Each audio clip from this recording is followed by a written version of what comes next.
নমস্কার বন্ধুরা, তন্হির পাকশালাতে সবাইকে স্বাগত। আজকে আমি আপনার সঙ্গে শেয়ার করব মরিচ চিকেনের রেসিপি। আমার চ্যানেলে অনেক রকম মাংসের রেসিপি কিন্তু আমি শেয়ার করেছি। সেই রেসিপিগুলো যেমন আপনাদের ভালো লেগেছে, আশা করব এই কম মশলা ব্যবহার করে মরিচ চিকেনের রেসিপি আপনাদের ভালো লাগবে। রুটি হোক বা পরোটা, যে কোনো কিছুর সাথেই খেতে অসম্ভব ভালো লাগবে। তাহলে দেখে নেওয়া যাক আমার আজকের এই ভিডিওটি। মরিচ চিকেন বানাবার জন্য নিয়েছি এখানে 1.5 কেজি উইথ বোন চিকেনের থাইয়ের পিস। আপনারা চাইলে বোনলেস চিকেনের থাইয়ের পিসও ব্যবহার করতে পারেন, আবার বোনলেস চিকেনের ব্রেস্টের পিসেরও ব্যবহার করতে পারেন। যেটা আপনাদের নিজেদের পছন্দ বা যেটা আপনাদের নিজেদের ব্যবহার করতে সুবিধা হবে সেই রকম চিকেনের পিস আপনারা ব্যবহার করবেন। মাংসের টুকরোগুলো বাটির মধ্যে নিয়ে এর মধ্যে দিয়ে দিচ্ছি ম্যারিনেশনের জন্য 1/2 কাপ পরিমাণে টক দই। কোনো রকম জল ঝরানো টক দইয়ের ব্যবহার করিনি, নর্মাল ঘরে পাতা টক দইয়ের ব্যবহার করেছি। এর সাথে দিয়ে দেবো এর মধ্যে 2 চা চামচ পরিমাণে গোলমরিচের গুঁড়ো। যেহেতু এটা মরিচ চিকেন বা মরিচ ঝোল, সেই জন্য এখানে ঝালের পরিমাণটা একটু বেশি ব্যবহার করতে হবে। আপনারা অবশ্যই আপনাদের নিজেদের স্বাদ অনুসারে ঝালটা ব্যবহার করবেন। 1 চা চামচ দিয়ে দিলাম চিলি ফ্লেক্স আর 1 টেবিল চামচ দিয়ে দিলাম আদা রসুন বাটা। এবার এই সমস্ত কিছু দিয়ে একসাথে ভালো করে মেখে নিচ্ছি।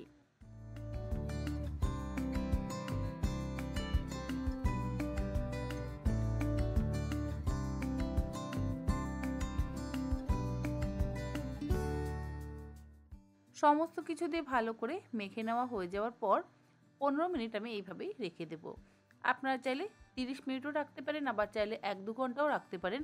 আবার যদি মনে হয় আপনারা ওভারনাইট ম্যারিনেট করে রাখবেন, তাও কিন্তু করতে পারেন। গ্রেভির জন্য একটা মশলা তৈরি করে নিচ্ছি।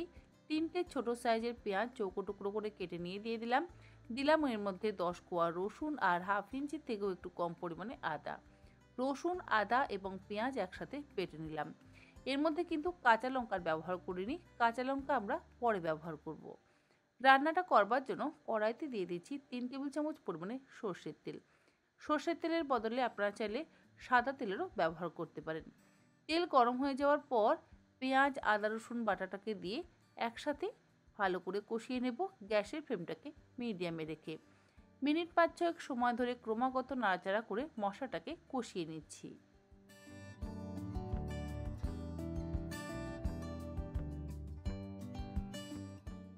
মশলাটা কষানো হয়ে যাওয়ার পর এর মধ্যে ম্যারিনেট করে রাখা মাংসের টুকরোগুলো দিয়ে দিচ্ছি, আর এই সময়তেই স্বাদ অনুসারে লবণটা দিয়ে দিলাম। এরপরে গ্যাসের ফ্লেমটাকে হাইতে করে দিয়ে একসাথে মিশিয়ে কষিয়ে নেব। লবণ দেওয়ার কারণে মাংস থেকে বেশ অনেকটা পরিমাণে কিন্তু জল বেরোবে, আর সেই জল দিয়েই মাংসটা সুসেদ্ধ হয়ে যাবে। এক্সট্রা বেশি পরিমাণে জল দিয়ে মাংস সেদ্ধ করবার কখনোই প্রয়োজন পড়ে না, কারণ আমরা এখানে টক দইয়ের ব্যবহার করেছি আর মাংস থেকেও বেশ অনেকটাই জল বেরোয়। টক দই দেওয়ার কারণে আরও একটু বেশি পরিমাণে জল বেরোয়। তাই আগে সেই জলটা দিয়ে মাংসটাকে কষিয়ে নিয়ে তারপরে গরম জল ব্যবহার করে যদি রান্না করা হয়, তাহলে চিকেন সেদ্ধ হতেও সময় খুব কম লাগে।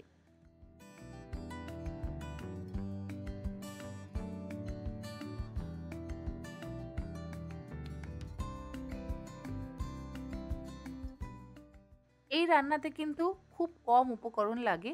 এখানে কোনো রকম হলুদ গুঁড়ো, জিরে গুঁড়ো, ধনে গুঁড়ো, গরম মশলার গুঁড়ো, কোনো গুঁড়ো মশলারই কিন্তু ব্যবহার করব না। পেঁয়াজ, আদা, রসুন ব্যবহার করেছি, তার সাথে ব্যবহার করেছি গোলমরিচের গুঁড়ো আর একটু চিলি ফ্লেক্স, আর একদম শেষে ব্যবহার করব অল্প একটু চিলি ফ্লেক্স, জাস্ট সুন্দর যাতে রং হয়, মানে ওপরে যদি একটু একটু চিলি ফ্লেক্স গায়ে গায়ে লেগে থাকে তাহলে দেখতে ভালো লাগে। আর দেব বেশ কয়েকটা কাঁচা লঙ্কা। কাঁচা লঙ্কার পরিমাণ এখানে একটু বেশি ব্যবহার করতে হবে।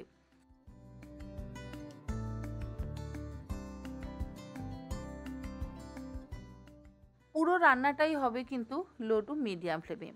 যত ধীরে ধীরে মাংসটা রান্না করা হবে তত কিন্তু সুন্দরভাবে সেদ্ধ হবে।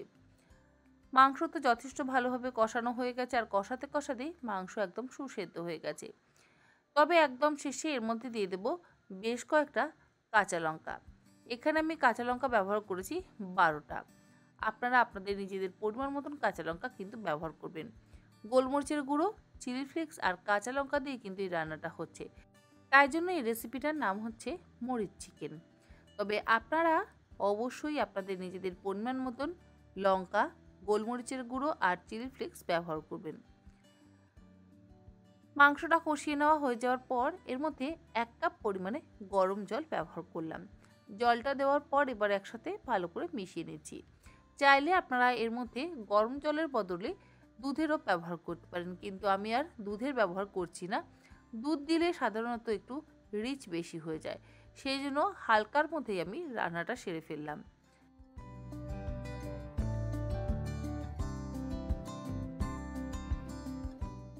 মাংসটা কষিয়ে নেওয়া হয়ে যাওয়ার পর এর মধ্যে দিয়ে দেব 10 থেকে 12টা চেরা কাঁচা লঙ্কা।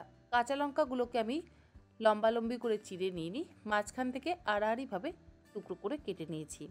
আবারও বলছি, যেহেতু এটার নাম মরিচ চিকেন, সেই জন্য এখানে একটু মরিচ বা লঙ্কার ব্যবহার বেশি করা হলো। আপনারা নিজেদের পরিমাণ মতন লঙ্কা বা মরিচের ব্যবহার করবেন। লঙ্কাটা কিন্তু একদম শেষে ব্যবহার করবেন। লঙ্কা যদি শেষে ব্যবহার করা হয় তাহলে খুব সুন্দর কাঁচা লঙ্কার একটা গন্ধ আসে, আর লঙ্কা যদি প্রথমেই ব্যবহার করে দেওয়া হয় তাহলে আবার ঝালটা বেশি হয়ে যায়। যেহেতু আমরা ঝালটা বেশি খেতে চাই না, সেই জন্য একদম শেষে লঙ্কাটা ব্যবহার করলাম। আর দিয়ে দিলাম 1/2 চা চামচ পরিমাণে চিলি ফ্লেক্স। চিলি ফ্লেক্সটা দেওয়ার পর এবার একসাথে ভালো করে মিশিয়ে 1 থেকে 1.5 মিনিট ফুটিয়ে নেব।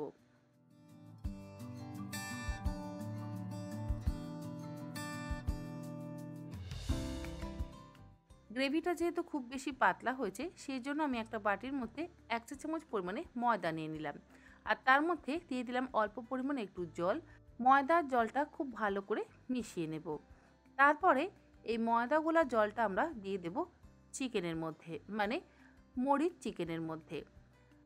যদি আপনারা গ্রেভিটাকে ঘন করতে চান তাহলে আপনারা ময়দা ব্যবহার করবেন, আর যদি আপনারা গ্রেভি ঘন করতে না চান, পাতলা গ্রেভি রাখতে চান, মানে পাতলা ঝোল রাখতে চান, তাহলে আপনারা ময়দাটাকে অ্যাভয়েড করতে পারেন। ময়দা গোলা জলটা মাংসের মধ্যে দিয়ে দিলাম। এরপরে গ্যাসের ফ্লেমটাকে হাইতে করে দিয়ে 1 থেকে 2 মিনিট গ্রেভিটাকে ফুটিয়ে নিলেই তৈরি হয়ে যাবে মরিচ চিকেন। রুটি হোক বা পরোটা, পোলাও, ফ্রাইড রাইস, যে কোনো কিছুর সাথেই এই মরিচ চিকেন খেতে অসম্ভব ভালো লাগে। খুব একটা মশলারও ব্যবহার নেই, অল্প মশলায় অল্প তেল ব্যবহার করে তৈরি হয়ে গেল দারুণ সুস্বাদু একটি মাংসের রেসিপি। আশা করি আমার আজকের এই মরিচ চিকেনের রেসিপি আপনাদের ভালো লাগলো। ভালো লাগলে আপনারা অবশ্যই এইরকমভাবে একবার অন্তত বাড়িতে বানিয়ে দেখবেন। আমার মনে হয় আপনাদেরও ভালো লাগবে। আর বাচ্চারা খেলে অবশ্যই ঝালের পরিমাণটা একটু কম ব্যবহার করবেন। আজ তাহলে এই পর্যন্ত। আবার হাজির হয়ে যাব অন্যদিন অন্য কোনো রেসিপি নিয়ে। ভালো থাকবেন, সুস্থ থাকবেন। ধন্যবাদ।